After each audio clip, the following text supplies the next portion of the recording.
నేను లీడర్లకు కూడా చెప్తున్నా, మిమ్మల్ని కాపాడుకునే శక్తి నాకున్నది. దయచేసి ఏ విజృంభిస్తా పార్లమెంట్ ఎన్నికల వరకు ఓపుకుంటారా?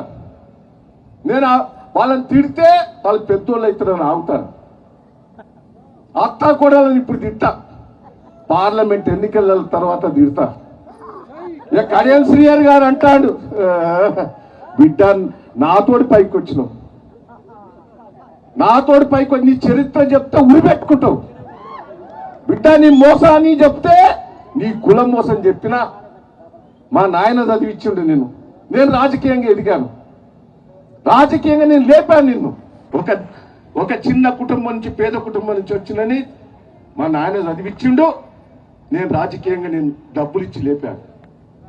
అసుంటోడు నన్ను తిరుగుతాడా? ఏమంటాడు ఎరికేనా? గా అమ్మాయి కింద ఊడిపోయాడు, సిగ్గు లేదు, మెదడు ఖరాబ్ అయిందంటాను నన్ను. నేనంటే ఊడిపెట్టుకోవాలన్నట్టు వాడు చెప్పే మాటలు. ఆయన రాజయ్య మీద 4 సార్లు ఓడిపోయాడు. వాడు ఏం చేయాలి?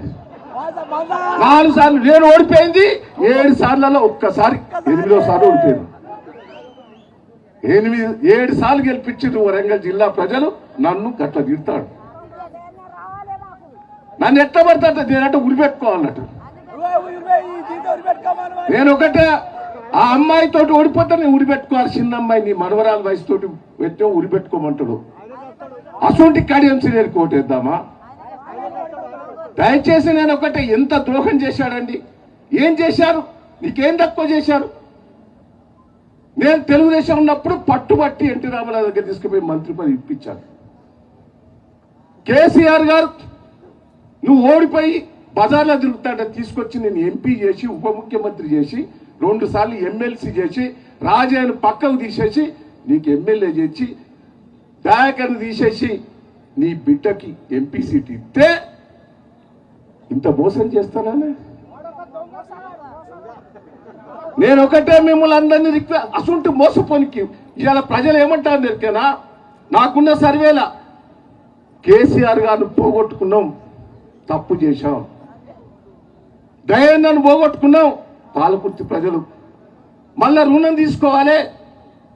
కడియం శ్రీహరి మీద పగ తీసుకోవాలనేది ఉన్నది, పగ తీసుకోవాలని ఉన్నది, కసి పెరిగింది.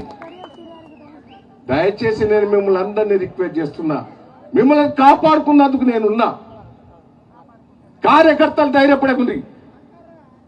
మీకు తెలుసు అధికార పార్టీ, నేను ఎక్కడికన్నా ఆఫీసులో పోయి కూర్చుంటే నా జోలికి వస్తారా?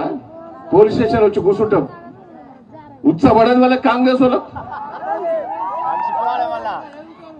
నేను ఇక చూడండి విజృంభిస్తా. కార్యకర్తల మీద ఇప్పుడు అక్రమ కేసులు పెడతారు, బెదిరిస్తారు. నేను ఓపిక పడతాను, నేను ఓపిక పడుతున్నా.